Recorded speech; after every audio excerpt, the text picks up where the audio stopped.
नमस्कार दोस्तों, कृषि ज्ञान में आपका स्वागत है। आज हम बात करने जा रहे हैं दो ऐसी खाद के बारे में, दो ऐसे माइक्रो न्यूट्रिएंट के बारे में जिसको डालने के बाद हमारी जो गन्ने की फसल होगी बहुत ही लाजवाब, बहुत ही बेहतर बनेगी। किसान भाइयों, सबसे पहले हम बात करते हैं गन्ने की जब बुवाई हो जाती है उसके बाद जो पहली खाद लगती है पहली खाद में हम अगर ये दो माइक्रो न्यूट्रिएंट मिलाकर डाल दें तो हमारे गन्ने में सबसे ज़्यादा ब्यात होगा, सबसे ज़्यादा पैदावार होगी।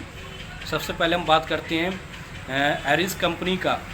किसान भाई, जो एरिस कंपनी का कैलबोर आता है, कैलबोर में सारे माइक्रो न्यूट्रिएंट तत्व होते हैं, जैसे sulphur, boron, calcium, magnesium, potassium. इन सारी चीज़ों का ये मिक्सर होता है और सबसे बेहतरीन काम करता है। किसान भाई, एरिस कंपनी का कैलबोर, इसको डालने से इसकी हम डोज की बात करें 10 किलोग्राम प्रति एकड़ के हिसाब से MPK 12-32-16 के साथ मिलाकर डालें पहली खाद के साथ, सबसे बेहतरीन ब्यात होगा।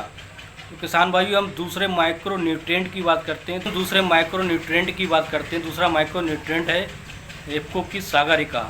सागरिका एक जैम होता है जिसको हम बहुत ही अच्छा, गन्ने में बहुत ही बेहतरीन रिजल्ट है, बहुत अच्छा काम करता है, अच्छा ज़्यादा ब्यात करता है।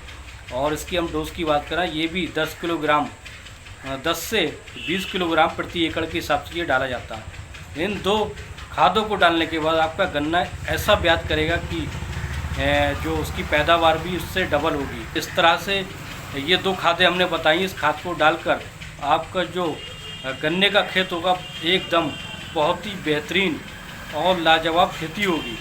किसान भाइयों, अगर आपके खेत की जो मिट्टी है अगर सही है तो इतनी खाद डालने के बाद आपका जो गन्ना होगा, जो अगर ये दो खाद डालने के बाद अगर फिर भी आपके गन्ने में कोई विकास नहीं होता, कोई क्रिया नहीं होती है, तो इसका मतलब ये है कि आपकी जो खेत की मिट्टी है वो उसकी जो क्षमता है, वो pH मान है जो उसका, वो गिर चुका है।